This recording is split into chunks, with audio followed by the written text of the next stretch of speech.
because, sometimes it's very hard because there are people that having, some small kids at home and other things to do. But whenever you can, you just use your time wisely and try to, even like for half an hour of a day, you can do something creative, whatever it is.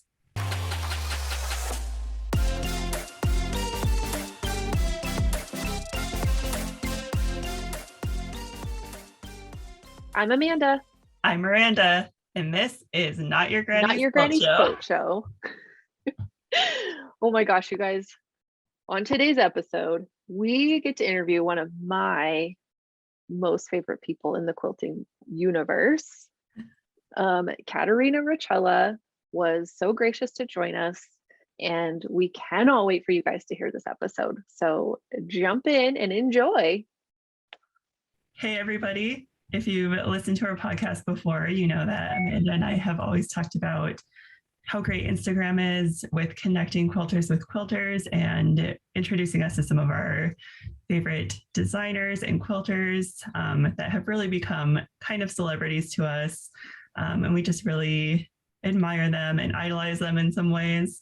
And today we are just super, super excited to have one of those people on our show to chat with. She's one of our favorite quilters, pattern designers, fabric designers. We're just obsessed with her stuff. We're so excited to have her.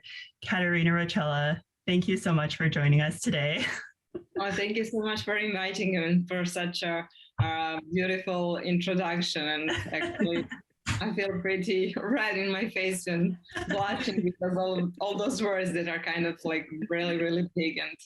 But yeah, I really like to be part of this community because there are so many beautiful and so nice people, so many nice people that I was able to interact with and to meet during all these years of this journey that has been, related with my fabric designing and things like that, as you mentioned already, like even quilting, that for me is still like a big thing because all the time I feel like a newbie, and there is always so much to learn and to improve the quilting skills. So yeah, but maybe one day quilter. Well, that kind of brings me to my first question, because you do such amazing fabric designs. We love all your lines. You can see one behind Amanda. I think we both made esoteric quilts, and we just have all of your fabric lines. So I was just curious what came first, if the fabric design came first, or if quilting came first, or just how those two things came together. Yeah, thank you so much. It's really like a privilege to see the work and the projects by so many other makers, done in the fabrics that I actually design. So yeah, I started, I first started to sew kids' clothes and some accessories. And that was my first, meeting with fabric, like fabric. And then actually, because I was spending so much money on buying fabric and spending so much money online, because here in the country where I live, and it's Serbia, it's in Europe, so we didn't have like so many beautiful choices and selection regarding fabric, especially for quilting. So I was spending mostly my money on the quilt shops in the US. And then I figured that maybe I should think about some way to have a hobby that would maybe going to be like funding me for this hobby of mine, which was obviously buying fabric and sewing kids' clothes. And that's how I started. And after that, I was introduced to spoon flower. That was like maybe 2008, 2009. I think it was. I don't know when was the year that spoon flower was open, but maybe like 1 or 2 years after that. And I figured how to do the pattern in repeat during those years. And as I come from the artistic background, which was painting and drawing and graphic design, that was kind of really like my kind of things. I mean, just doing the repeats was something that I needed to learn. And I actually created my first portfolio thanks to some competitions and some contests that they were having, and they still have. So after making this portfolio with my collections and designs, I was sending into different fabric companies in the US. And one of them was also, of course, Air Gallery Fabrics. So I started to talk with them. It was 2013. And in 2014, I had my first fabric collection released. It was Indelible. And I think that thanks to that collection and thanks to that agreement with them, I actually was introduced also to this quilting community and this world of quilting. So actually that is how I started, because every fabric collection that our gallery was launching had to have some patterns, like quilt patterns. And then I figured that it would be something that would be really nice and handy to learn and to improve also during all those years that I also developed different fabric collections. So now I'm really like eager when I have to think and create some new pattern for the collections that I'm having, and that's the way that I started. Yeah, that's awesome. It sounds like it moved pretty fast once you submitted those designs.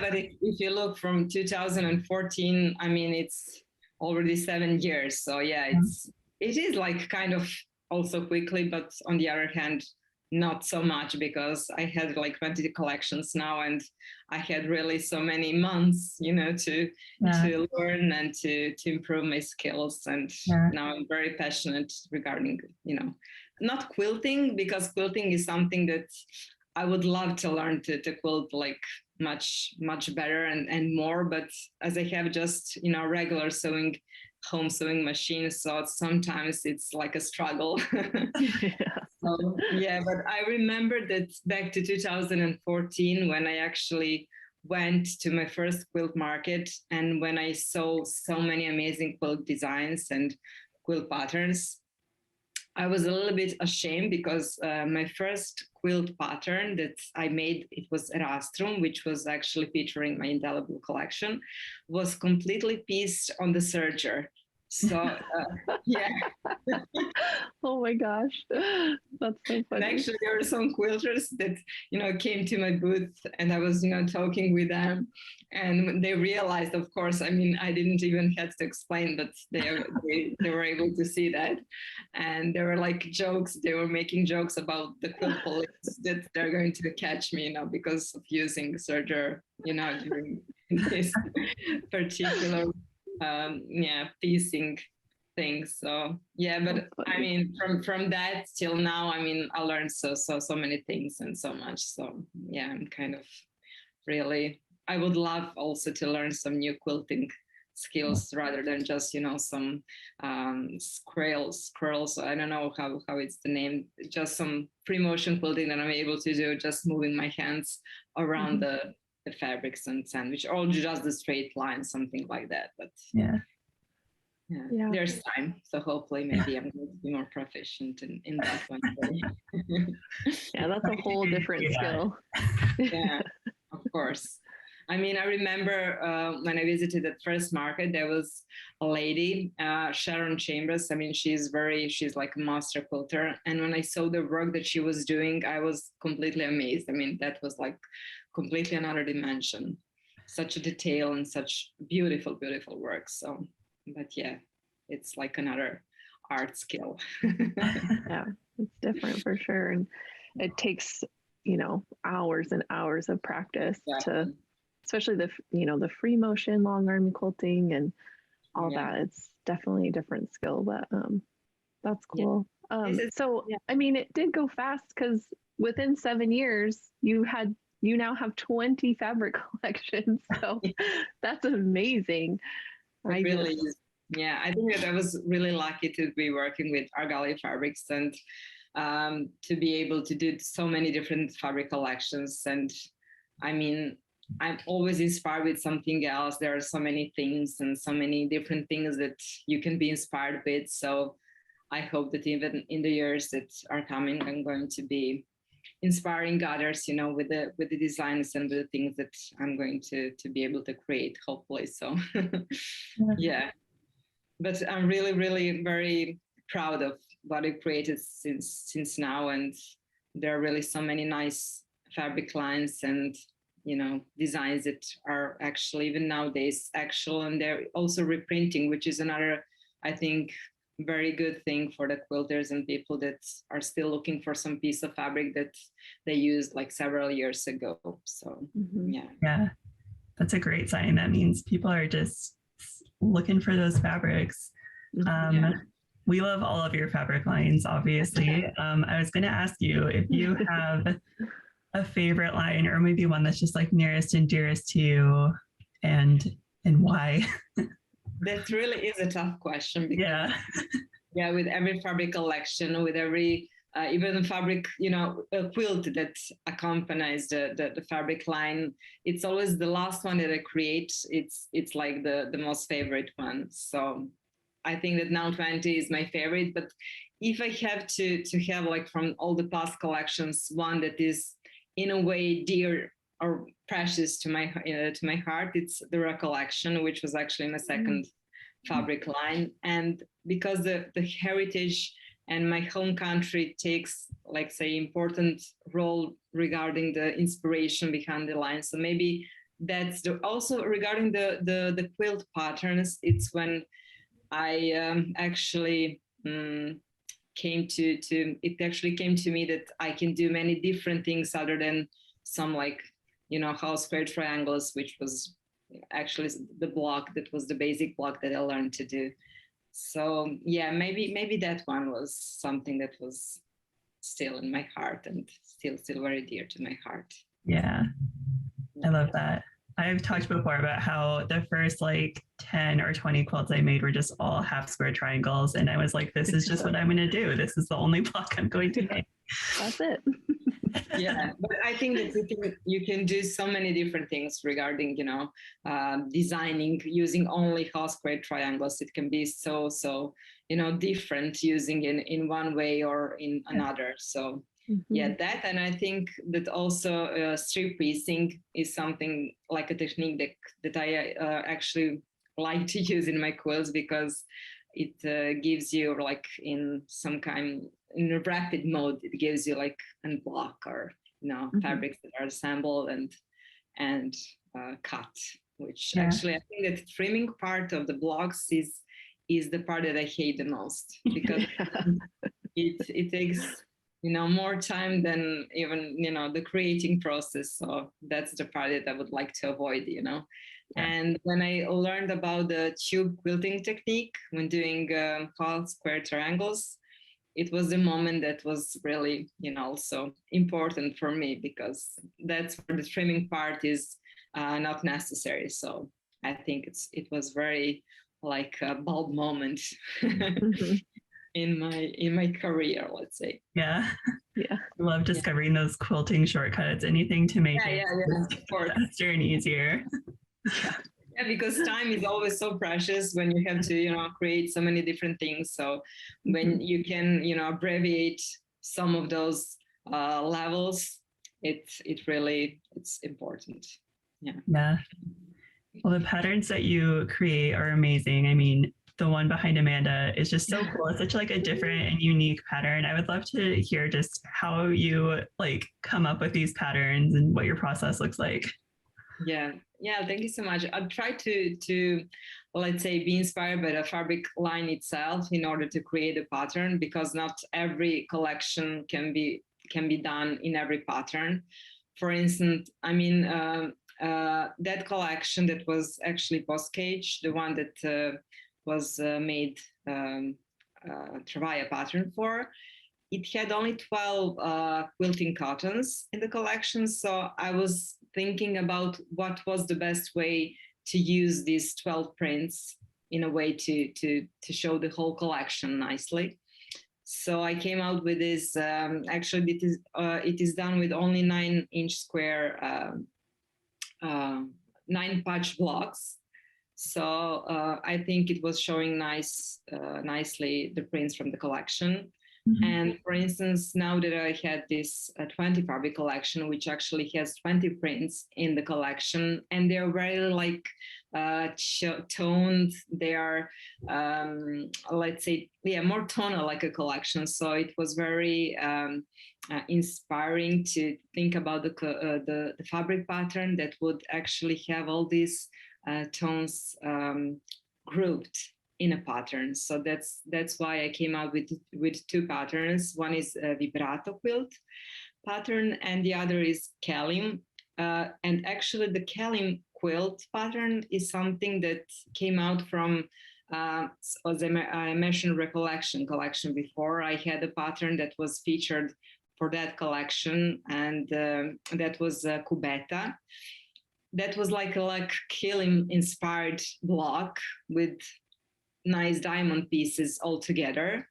And that collection, I mean, that quilt pattern was maybe a little bit more advanced as a pattern because it had some diagonal even cutting. So it wasn't like for the beginners maybe.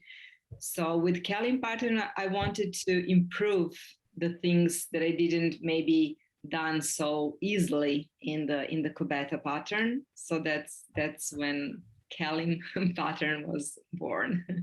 And all the 20 prints from the collection were actually used in order to make this beautiful tonal effect that the quilt has. So I jumped in on Travaya to be a pattern tester for you. And honestly, this was the first time I've like really adventured out of doing square blocks, Really? half square triangles. Yeah. So I was terrified. I just want to admit that I was terrified, but I had been holding on. I had purchased the half yard bundle of all the prints of Esoterra because I am obsessed with dinosaurs and your florals speak to my soul.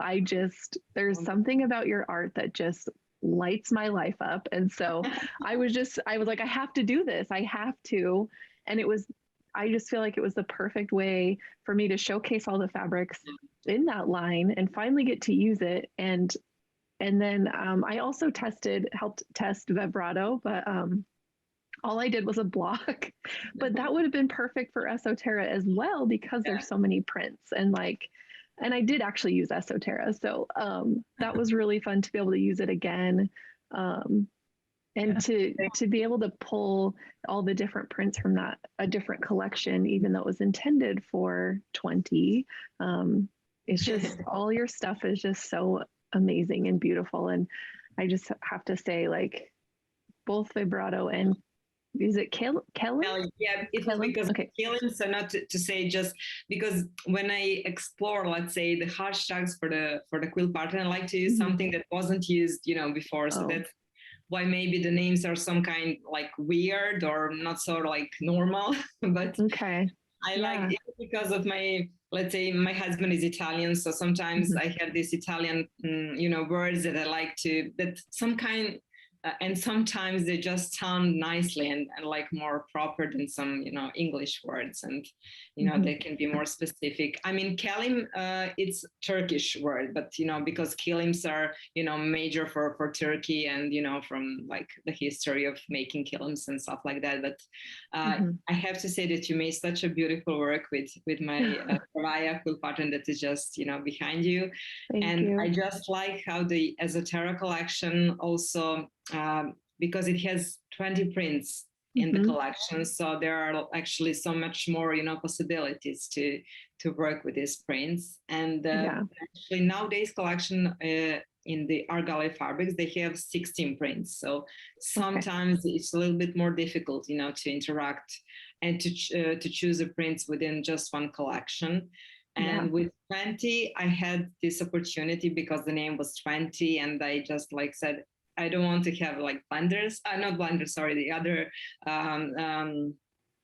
what's the name? The substrates, like rayon and maybe knits or canvas. But I just want to have like 20 quilting cottons that I can, use for quilts. So that's why, the possibility when you have like major number of prints, I think that the possibilities of doing the quilt, I mean, yes, you can always, take from another collection, but I noticed that quilters, even like the quilt shops, they maybe prefer to have everything, just ready within one collection rather than maybe, although I find like some shops that usually also like to make themselves like collections and some bundles inspired by different things, so that's very nice too. But I like how Esoterra really blends nicely with my Boss Cage, and I think that there are so many possibilities to do and to make the quilt out of these collections that have major number of prints. Yeah. But I must say, I mean, you really did such an amazing work, and I'm so proud thank of you. Thank you. I was really proud of myself. Yeah, thank you. And that was the first time that I actually had the pattern testers testing my quilt patterns. And that was another moment that when I realized that it's really important to have like a group of people, testing your designs, because you can have so much feedback that really means a lot, and you can learn also, because some people are using one technique, the other, preferred some other, and you can actually see maybe like what the majority of quilters would, and how would they just think regarding some quilt designs. So that was very, very precious for me, so now I mean, from now on, from Travaya and up front, I'm just going to use some people that would eventually would be able to test some designs. And also, like you said, vibrato, I think that for vibrato and Kelly, I also did just one block that would be or like wall hanging, or maybe a pillow, or just maybe like a placemat. So I think it's also very nice, to test a quilt with, I mean, not like a real and big quilt, but maybe just a portion of it, and to have another beautiful project, for you or for your loved ones, because now there is like this giving season approaching, and I think that these kind of things are really good to have. Yeah. And I loved that about the pattern, is that you have that option of like, well, if you want to make this a placemat, and that's what I did. It's just, it is one block of the quilt, but it was the perfect size to put on my side table or whatever, as a little piece of decoration in the house. And it was easy. I had never made flying geese before, so it was really interesting. Like, how did you find kind of working with the group and learning that there's different methods, or have you used those methods before of making flying geese? Yeah, actually, this was the first time, even for me, that I used the method that many in the group were mentioning, and that was like the 4 at a time flying geese. Because this was actually also just my second time of doing flying geese vlogs, because I used it only once, and it was just the small pill that I did. I think it was for the Decadence collection, and now I had to test this 4 at a time, method. And I must say that, it was like faster, but I prefer the traditional one, even because of the trimming, because you have less trimming to do, and I don't know, the bias, like you say, the bias thing with the fabrics. I didn't like that thing. So you had to be like more, precaution, because you can have some things that maybe you wouldn't like at the end. So, but it was so nice to, to learn something new and to try something new, even because it is faster. And I like the fact that it was saving some fabric also, because there were no leftovers like with the traditional. But the thing about the leftovers with the traditional technique and the vibrato quilt pattern was that Kelim uses the half square triangles. So I was actually testing like if I can do the half square triangles from the flying geese from the vibrato quilt pattern and use it for Kelim, and it worked. Yeah. Oh, good. That was very nice to have even that option, to use it straightforward. Yeah. I was gonna say I use my cast off, my half square triangle cast offs from my flying geese to make another smaller placemat with a different layout. But I was like, I can't waste any of this. Yeah, and even if you just do half square triangles, eventually, I mean, you're going to have the flying geese, at least like on how it looks. Yeah.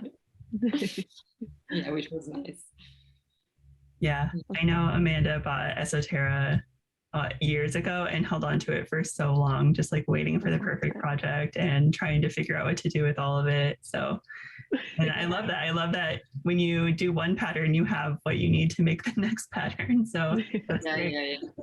It can be so inspiring, yeah, to do one and to be inspired with something, and then to like maybe combine it with something else and to do something really new.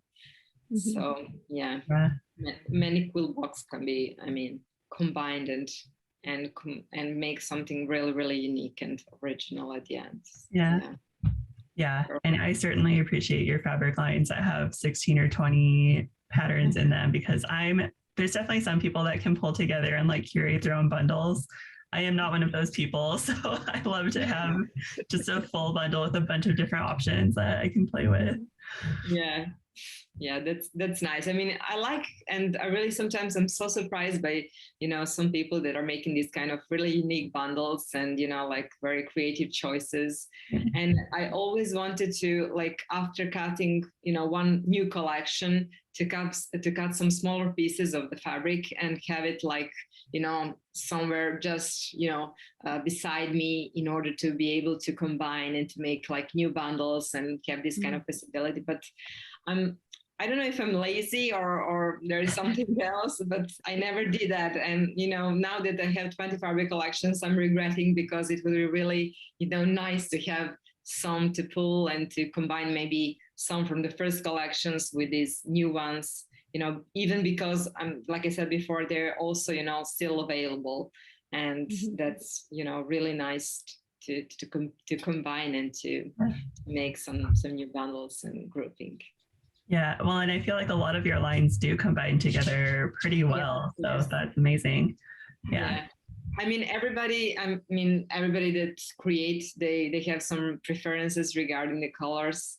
And I remember that my first collection was, because like teal and purple were my favorite colors. And of course, my fabric collection had to have these colors.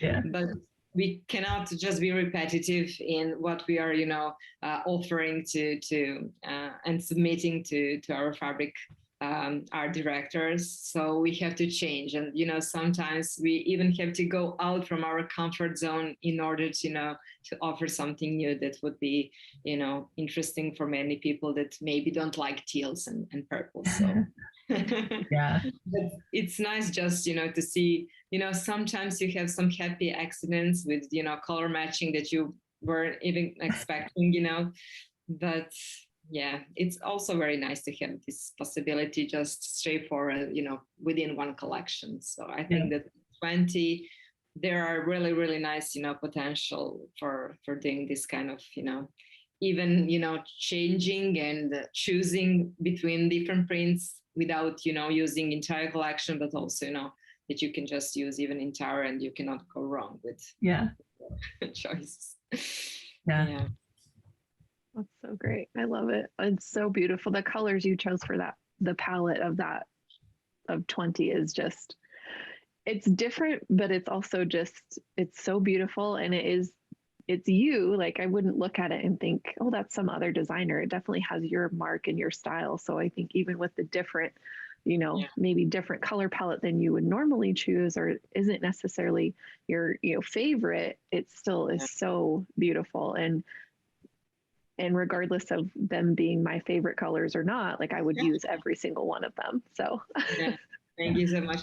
That's maybe something that, comes from my, my world, let's say, of painting and using painting, like being inspired with, art, and what I did like as a master and my doctoral degree. So like when you're painting, you're using like ochres and these kind of warm tones, to obtain some more warm tones within your picture and painting. And then you're using like usually those kind of, blues when you have to add some shading and some shades within the subject that you're painting. So, thinking that way, like, worm, like the typical classical worm, which is like ochre, and then the blue.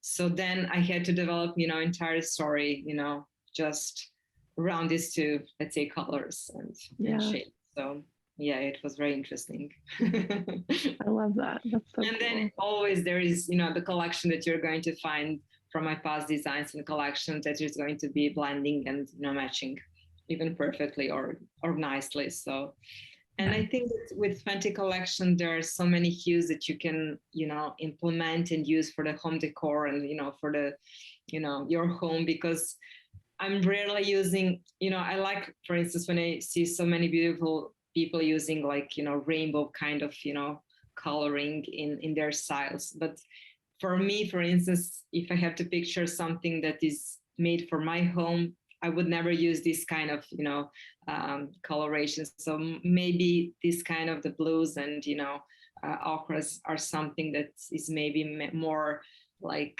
closer to my way of thinking and more like my aesthetic and style. Yeah, I love it. I was going to say 20 matches my house perfectly. So I'm very excited to do it. Yeah, it's easy because like all of us usually have some wooden, accents or like, parquet or, table and like wood, things in our home. So it's very easy, to implement those colors in the decor of your home. So yeah, I think it's a good thing. Yeah. So as a quilter and as someone who designs patterns, you probably have made a lot of quilts. Do you keep all of them? Like how many quilts do you have in your house right now? Yeah, I actually very much, I'm a user. I like to use my quilts. So if you go, through my house, you're going to see on each of our beds, one of the quilts that I made. Some of the quilts that I made, I had to send to AGF for photography, or maybe even after when it was like the old school, like when I was coming to US for some markets and things like that. And I was bringing my quilts to be exhibited then there. So I maybe left some of them in the US and I gave some for the charities, but all the other things and all other quilts are mainly in my home. So maybe I have like a dozen of quilts and they're all like in my parents' or my sister's home or in my home. So, and some friends, of course. So, yeah, it's very nice to have something unique like that to be able to, to give to some very dear people. It always makes the best presents. For sure. Yeah. We always joke that we win at giving presents because you really can't top when you give someone a quilt, like there's no topping that. They see us walk in and they're like, that's it. They win. We don't care about our gifts. Just open those later. That's embarrassing. We're like, it's okay, guys. Your gifts are cool too. Yeah, homemade is absolutely the best. Mm-hmm. And I think that it's important to have this idea transmitted even to, the smaller ones, even in the schools. I'm always so happy to see, when my kids were younger, of course, and when they went to school normally, because now it's even something, some optional. So yeah, I just, so treasured the gifts that they were making in those kind of, school activities and stuff. So, so nice to see, creative things. Yeah. That's awesome.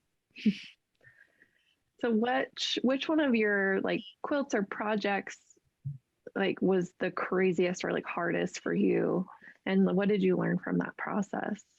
Yeah, when I have to think about the craziest thing regarding quilts and quilting, I think that, as I mentioned before, it was like my first collection indelible in 2014, and my first quilt market ever. It was in Pittsburgh. Mm-hmm. And I remember that I actually got my fabric samples. It was like maybe 2 or 3 yards of each design, some 10 days before the show.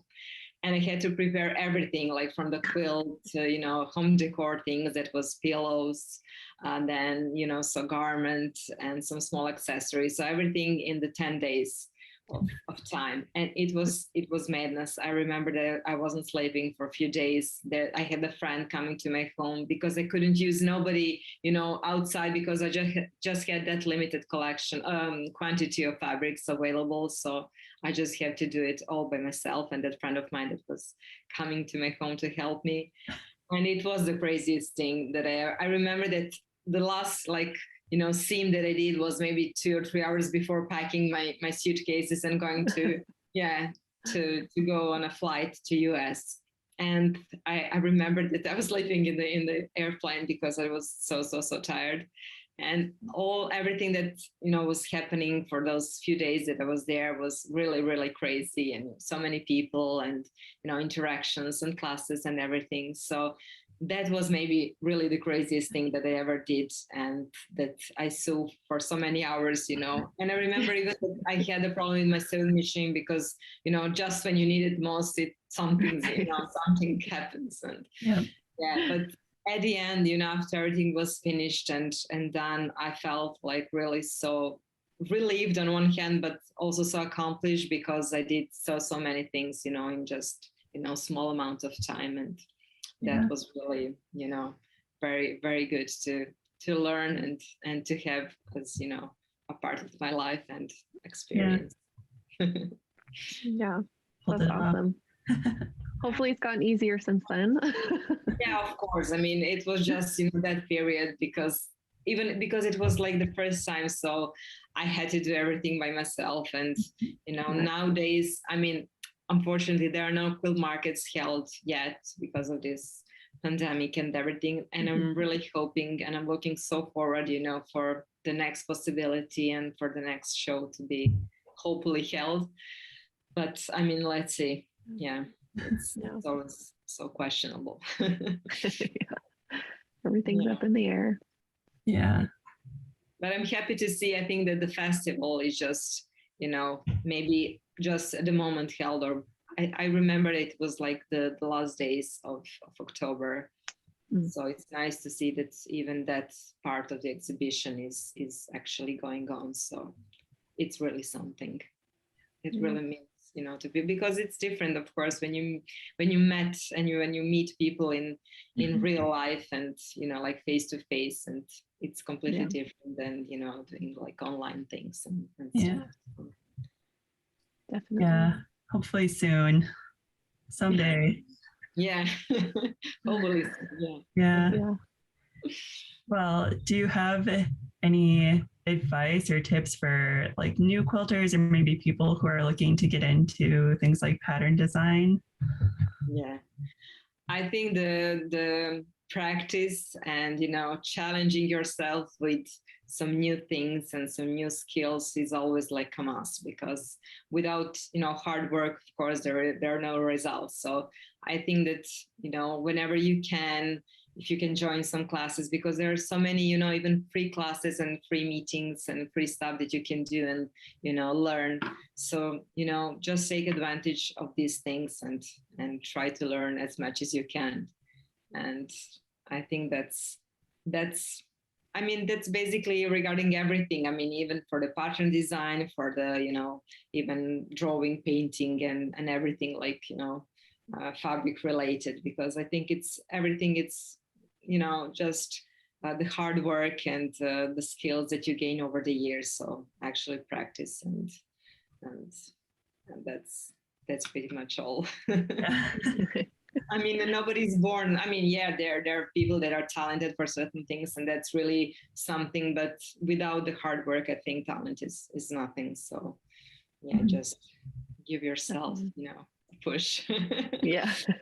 And try to be, to use your time, because sometimes it's very hard, because there are people that having some small kids at home and other things to do. But whenever you can, you just use your time wisely and try to, even like for half an hour of a day, you can do something creative, whatever it is.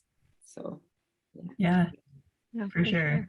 There's so many projects I sit down to start, and I feel like I have to just like knock it out in a couple days, but really you can just do like a block at a time and just work on something slowly but surely. Yeah. even like not looking on the phone. I said to my kids as well, because I'm watching them, of course, because they're going to school like every second day, which sometimes it's crazy.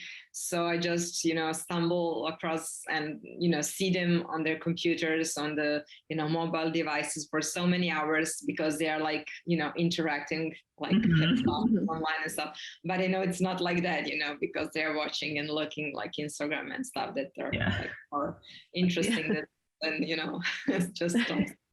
So yeah, basically, sometimes even me, when I see how much time I spent on the internet, like browsing and like losing time moments, like how many hours or minutes I'm actually alive and acting on the phone. Sometimes it's crazy. Yeah. So, like just half an hour of that time, to do something that is really giving another results and some practical results and things. I think, yeah. Precious. Are your kids still like, are they still doing ballroom dancing, or has that stopped because of COVID?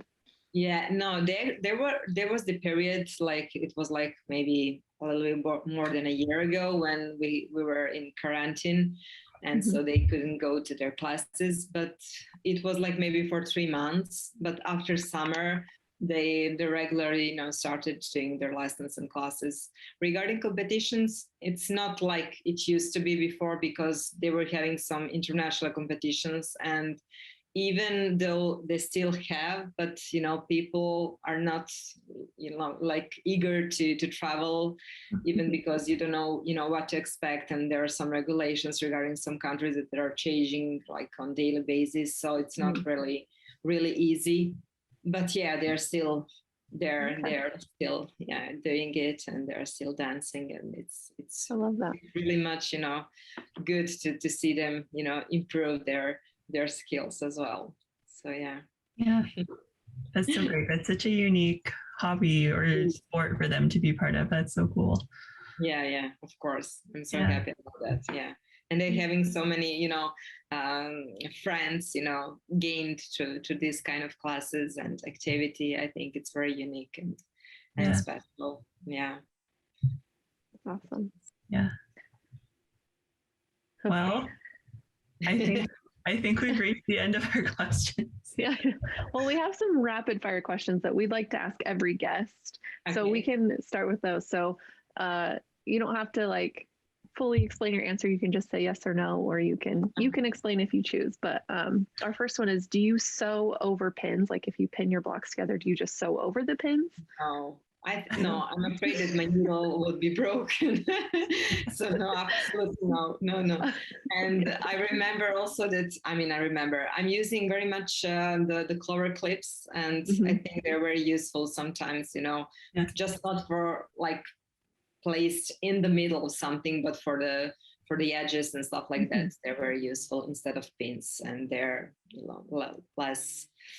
Because sometimes I'm afraid that I just forgot to take out some of those, and that my needle could be broken. But absolutely remove them. That's my advice. But no, everybody are going to do that, of course.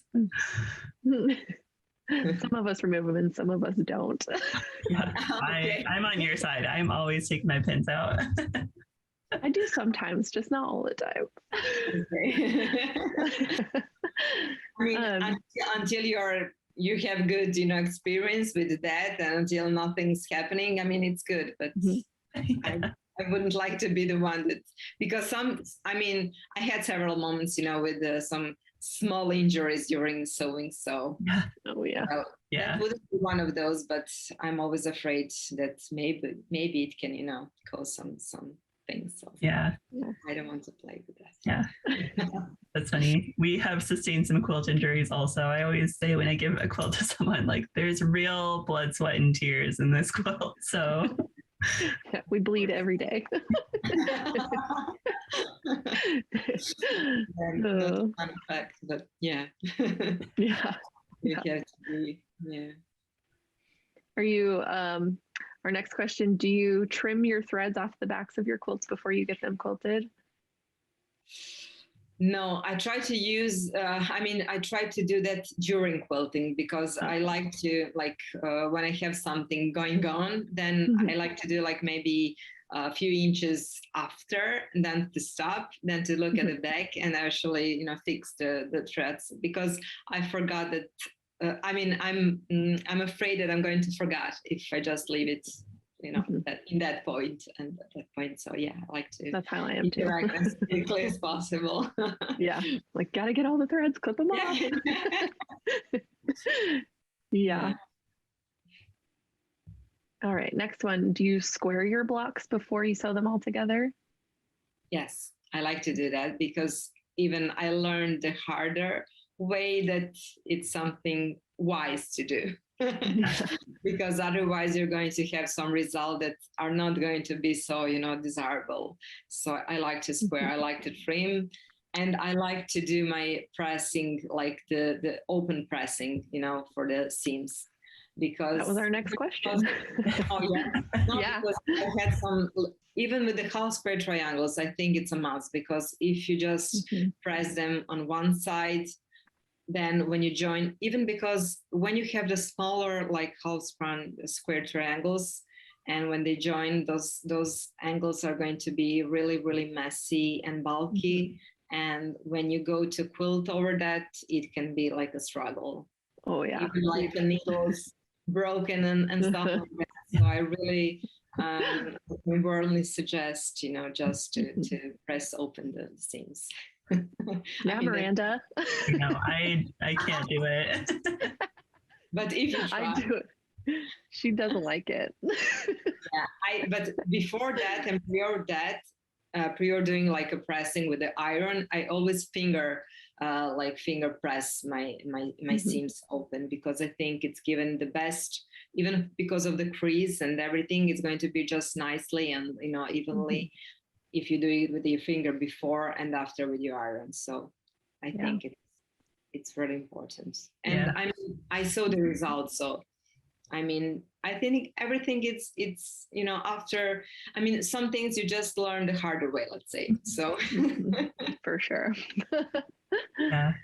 But eventually you learn. Yeah. And then last one, do you spin your intersections? So when you've got, seams coming together, do you like spin the seams? Yeah, it would be something like good to do, but I'm not always like that. And although, I'm mostly using like some really basic blocks. I don't have so many, I don't know how can I call these blocks that are more like advanced, and when you have all these messy finishes and maybe bulky things going on. So, but yeah, that would be also an advice because of the nicest and smoother finishes. But I'm not always, even because sometimes the time is really everything, and you don't have time, at that moment to think about that. So maybe you would regret later, but. I never do it. So for people that do, I don't even know how. So I think that would be a skill to learn, to at least try it. But I've never had faced something where I was like, oh, I should spin that intersection. But sometimes I can't wrap my brain around it. But there have been some where I've had a lot of seams coming together and it's really bulky, and I've just like smushed them like every which way so I can kind of level them out a little bit. No, but there are some blocks. I remember that like 60 degrees triangles, and I can't remember the word for that, when you come to your finishes and then you have to leave like 1/4 inch of that, and then you have to do, I don't know, something. I remember I was testing for quarter shop one pattern, and it had this kind of method done, and I was like so afraid that I'm going to do something that would show after, because we have to present our quilts and everything. And I really tried to do that, but it was taking so much time, and it was like taking me to do some even seam, to rip some seams in order to do them better and to improve and everything. But I mean, it is possible, but it really requires a lot of, patience and Yeah. time. So Yeah. I guess it depends, on a person, quilter.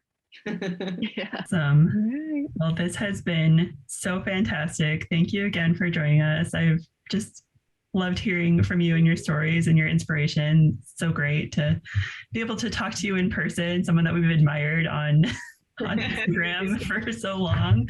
Thank you so much, especially for your really, really warm words and the compliments that you gave me. And I was enjoying, talking to you too. And it was so much fun. Yeah, awesome. Well, where can people find you online?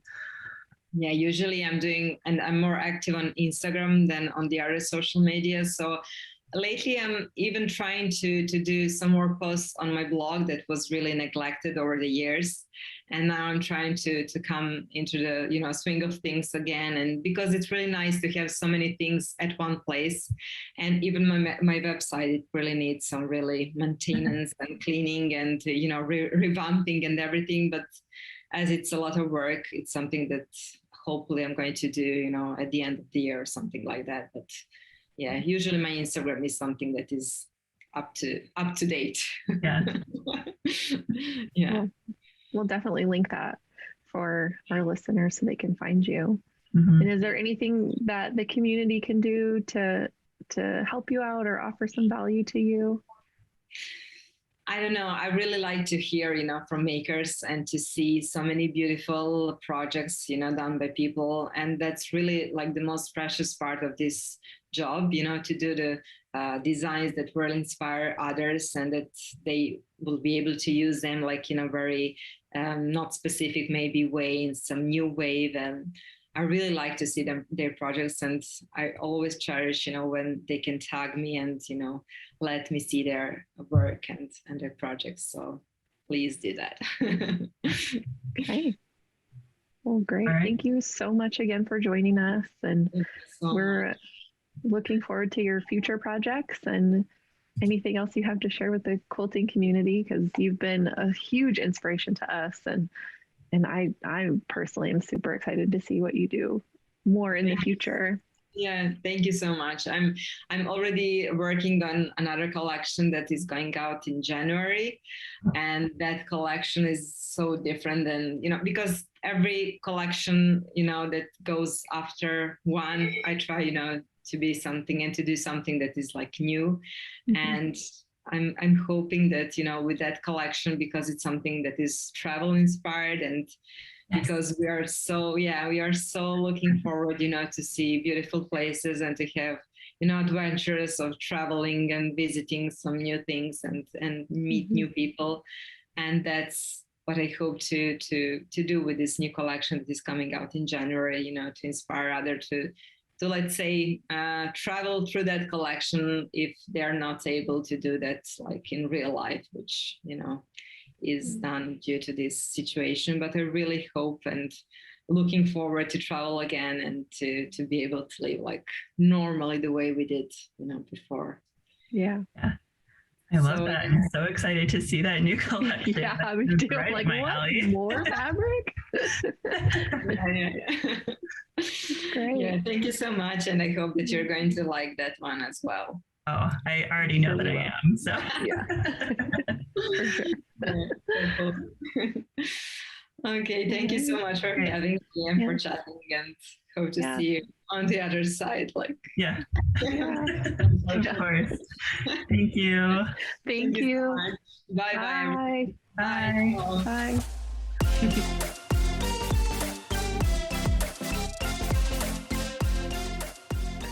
Hopefully my dog is here always, so maybe he's going to be barking occasionally, but hope it's going to be okay. Yeah, that's totally fine. I have 2 dogs behind me and they're constantly interrupting, so no worries. I have a dad who's recording me right now, so we all have. That's nice to know. Yeah, it's all good.